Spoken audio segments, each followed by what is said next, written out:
Hello दोस्तों, स्वागत है आपका हमारे channel computer education and recruitment news में। दोस्तों, राजस्थान का जिला दर्शन चल रहा है, जिसमें से अपन ने 3 जिलों के बारे में बताया अभी तक, अजमेर, अलवर और बांसवाड़ा जिलों के बारे में। आज अपन बात करेंगे बारां जिले के बारे में। शुरुआत करते हैं बारां जिले के बारे में कि बारां को प्राचीन वराह नगरी के नाम से जाना जाता है। कि बारां को अन्य किस नाम से जाना जाता है? प्राचीन वराह नगरी के नाम से। और बारां काली सिंध, पार्वती व परवन नदियों के बीच में स्थित है। कि जो बारां जिला है वो किन नदियों के बीच में स्थित है? तो वह काली सिंध, पार्वती और परवन नदियों के बीच में। आगे है बारां का नामकरण। कि बारां का नामकरण है वो किससे पड़ा, कि उसका नामकरण है वो कैसे हुआ? तो देखा, प्राचीन काल में 12 तालाब थे जिन्हें पाटकर नगर बसाया गया, जो बारां कहलाया गया। कि प्राचीन काल में 12 तालाब थे जिनको पाटकर एक नगर बसाया गया, जिसको बारां कहा जाता है। और इसके नामकरण की अन्य किंवदंती, मतलब कि और कौन कौन सी बातें हैं इसके नामकरण के बारे में। कौन सी बात है? प्राचीन समय में इसके अंतर्गत 12 गांव आते थे, इसलिए यह क्षेत्र बारां कहलाया। ये कहावत है कि जो बारां जिला है वहाँ पे 12 गांव आते थे, इसलिए इसको बारां क्षेत्र कहा गया। आगे बात करते हैं बारां के क्षेत्रफल के बारे में।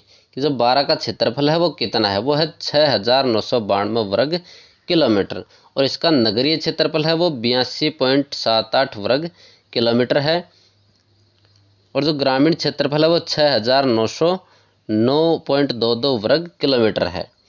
आगे बात करते हैं बारां का वन क्षेत्र। कि वन क्षेत्र कितना है? तो वह 2,202.89 वर्ग किलोमीटर। और मानचित्र के अनुसार बात करें अपन बारां की स्थिति की, तो वह 24 डिग्री 25 मिनट से 25 डिग्री 55 मिनट उत्तरी अक्षांश और 76 डिग्री 12 मिनट से 76 डिग्री 26 मिनट पूर्वी देशांतर। ये क्या है? इसकी मानचित्र के अनुसार स्थिति है।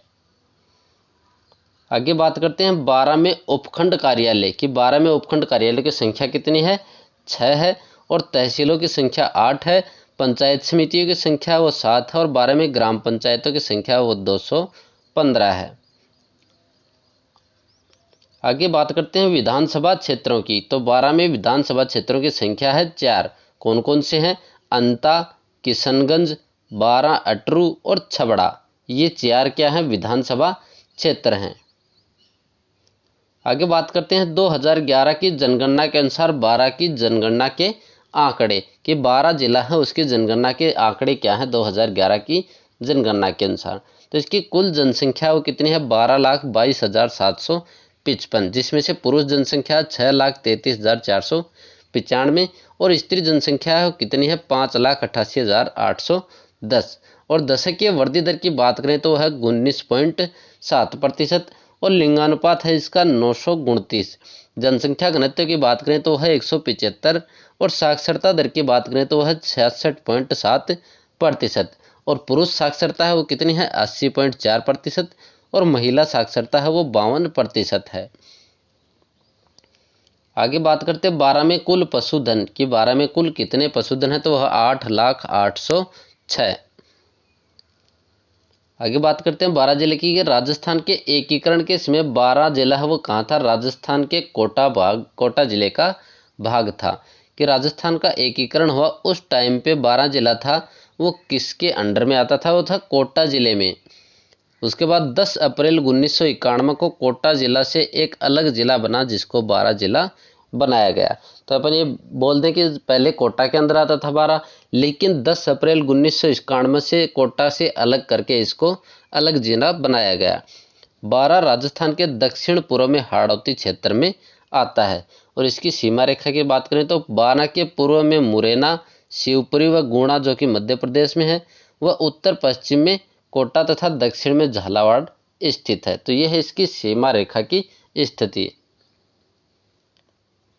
आगे बात करें बारां के जिले की नदियाँ। कि बारां जिले में कौन कौन सी नदियाँ? पहला है पार्वती नदी। ये क्या है? यह मध्य प्रदेश के सीहोर मध्य प्रदेश के सीहोर विंध्य पर्वत श्रेणी से निकलती है तथा बारां के करियाहट में राजस्थान में प्रवेश करती है। पार्वती जो नदी है वो बारां, कोटा और सवाईमाधोपुर में बहती हुई पाली गांव में चंबल में मिल जाती है। तो यह पहली नदी बारां जिले में जो बहती है पार्वती नदी। दूसरी दे रखी है अपने को परवन नदी। अब परवन नदी के बारे में क्या दे रखा है, यह अजनार या फिर घोड़ा पछाड़ की संयुक्त धारा है, मध्य प्रदेश के विंध्याचल से निकलती है, झालावाड़ के मनोहर थाना में राजस्थान में प्रवेश करती है, झालावाड़ व बारां में बहती हुई काली सिंध में मिल जाती है। आगे है बारां की अन्य नदियाँ की बारां में अन्य कौन कौन सी नदियाँ हैं, तो कुक्कू या फिर इसको बोलते हैं कुन्नू, लहासी, रेतम, ये क्या है बारां की अन्य नदियाँ हैं। और बारां के अन्य जल स्रोतों की बात करें तो वह है हिंडलोत, अंधेरी, परवन लिफ्ट परियोजना, बेथली परियोजना। आगे शेरगढ़ वन्यजीव अभ्यारण्य। शेरगढ़ वन्यजीव अभ्यारण्य की बात करें अपन तो बारां में शेरगढ़ वन्यजीव अभ्यारण्य है, जिसकी स्थापना 30 जुलाई 1983 को हुई थी। यह अभ्यारण्य सांपों के शरणस्थली के रूप में विख्यात है। ये क्वेश्चन एग्जाम में पूछा जा चुका है। अगला है इनमें मुख्यतः लोमड़ी, रीछ वगैरह, चीतल व सांबर मिलते हैं। परवन नदी इसी अभ्यारण्य में से होकर गुजरती है। अगला है सोरसेन, गोडावणों के लिए प्रसिद्ध यह शिकार निषेध क्षेत्र है। यहाँ पर हिरणों की आबादी भी तेजी से बढ़ रही है। आगे बात करें बारां के दर्शनीय स्थलों के बारे में, पर्यटन एवं तीर्थ स्थल। तो तीर्थ स्थल की बात करें अपन, केलवाड़ा के नज़दीक सीताबाड़ी सहरिया जनजाति का धार्मिक स्थल है। पौराणिक मान्यता के अनुसार सीता ने अपना निर्वासन काल वाल्मीकि के साथ यहीं पर गुजारा था। सीताबाड़ी लव कुश की जन्मस्थली के रूप में विख्यात है। यहाँ पर ज्येष्ठ की अमावस्या को विशाल मेला भरता है, जिसे सहरिया जनजाति का कुंभ या हाड़ौती का कुंभ कहते हैं। सीताबाड़ी के कुंड में अस्थियों के विसर्जन का संस्कार है वो धारी संस्कार कहलाता है। ये क्वेश्चन एग्जाम में पूछा गया कि धारी संस्कार है वो किस जनजाति में प्रसिद्ध है, तो किसमें है, सहरिया जनजाति में प्रसिद्ध है। ये क्वेश्चन एग्जाम में पूछा जा चुका है। अगला है ब्राह्मणी माता का मंदिर, जो कि सोरसेन बारां के अंदर है। सोरसेन ग्राम के सभी ब्राह्मणी माता का प्राचीन मंदिर है। संपूर्ण विश्व में एकमात्र मंदिर जहां देवी की पीठ की पूजा होती है। यहाँ माघ शुक्ल सप्तमी को गधों का मेला बढ़ता है। यहाँ पर देवी की अखंड ज्योति जलती रहती है। तो क्वेश्चन क्या है, इसमें महत्वपूर्ण क्वेश्चन एक ही पूछा गया है अभी तक एग्जाम में कि ब्राह्मणी माता का मंदिर कहाँ है, वो है सोरसेन बारां में। दूसरा क्वेश्चन है जो बहुत ही महत्वपूर्ण है, तो वो कौन सा है कि किस देवी के पीठ की पूजा होती है, तो होती है ब्राह्मणी माता की, जो कि सोरसेन बारां के अंदर है। अगला अपन बात करें भंडदेवरा की।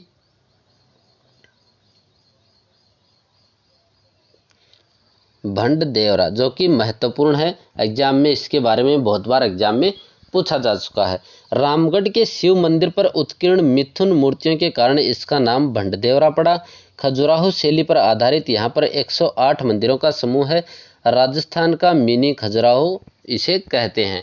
तो क्वेश्चन एग्जाम में यही पूछा जा चुका है बहुत बार कि मिनी खजुराहो राजस्थान का किसे कहा जाता है, तो वो कहा जाता है भंडदेवरा को। आगे है लक्ष्मी नारायण या फिर लक्ष्मीनाथ मंदिर। मांगरोल तहसील के सिरनाथ गांव का लक्ष्मीनाथ मंदिर पुरातात्विक महत्व की दृष्टि से बेजोड़ है। मंदिर के तोरण द्वार पर कलात्मक हाथी बने हुए हैं। लक्ष्मीनाथ जी के मंदिर को तेजी का मंदिर भी कहते हैं। आगे है शाहबाद दुर्ग। इस गिरी दुर्ग का निर्माण मुकुट मणिदेव ने भामती पहाड़ी पर करवाया। इस दुर्ग में कुंडा, खोह, झरना, चश्मा है। इस दुर्ग में राज्य की सबसे बड़ी मस्जिद है। इसमें 18 तोपें हैं, जिसमें सबसे बड़ी तोप नवलखा बाण तोप है, जिसकी है लंबाई है 19 फीट। अगला है अटरू। अटरू क्यों प्रसिद्ध है? अटरू में फूलदेवरा का मंदिर है, जिसको मामा भांजा भी कहा जाता है। यहाँ पर धनुष लीला का 3 दिवसीय लोकोत्सव आयोजन होता है। एक प्रसिद्ध शिवालय भी है।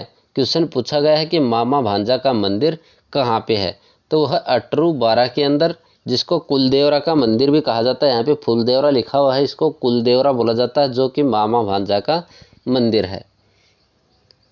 आगे है प्यारे राम जी का मंदिर। तो प्यारे राम जी का मंदिर में क्या दे रखा है, यहाँ रामानंदी संप्रदाय के अंतर्गत गुदड़ी पंथ की पीठ रही है। आगे कल्याण राय या फिर श्री जी का मंदिर, जो कि बारां में है। इसका निर्माण बूंदी की राजमाता राय कुंवरबाई ने करवाया। आगे है मांगरोल। मांगरोल क्यों प्रसिद्ध है? यहाँ पर शहीद पृथ्वी सिंह हाड़ा की स्मृति में निर्मित बाबा जी का बाग दर्शनीय है। मांगरोल की टेरीकोटी साड़ी प्रसिद्ध है। यहाँ का 5 दिवसीय लोकोत्सव ढाई कड़ी की रामलीला प्रसिद्ध है। आगे बात करते हैं बारा के प्रसिद्ध मेले के बारे में। पहला मेला सीताबाड़ी का मेला, डोल मेला, ब्राह्मणी माता का मेला, पिपलोद का कृष मेला आदि प्रसिद्ध हैं। बारा में डोल तालाब के किनारे डोल मेला भाद्रपद शुक्ल 11 यानी जल झूलनी एकादशी को लगता है। आगे बारा के अन्य महत्वपूर्ण तथ्य। पहला क्या देखा, जमनापुरी नस्ल की बकरियां बारा की प्रसिद्ध हैं। लहसुन की मंडी है वो कहाँ पे है? छिप्पा बड़ौद बारा के अंदर। आगे बात करें अपन शहरिया विकास कार्यक्रम। इसमें क्या है कि बारा के शहबाद व किशनगंज पंचायत समितियों के 435 गांवों को शामिल किया गया है।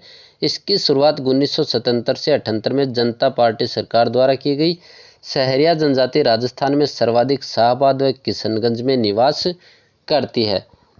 आगे है माँ बाड़ी योजना। ये क्या है? शहरिया जनजाति की शिक्षा हेतु 2000 में प्रारंभ की गई। शहरिया परिवारों को जंगलों से जोड़ने के लिए शहरिया वन क्लोजर योजना चलाई जा रही है।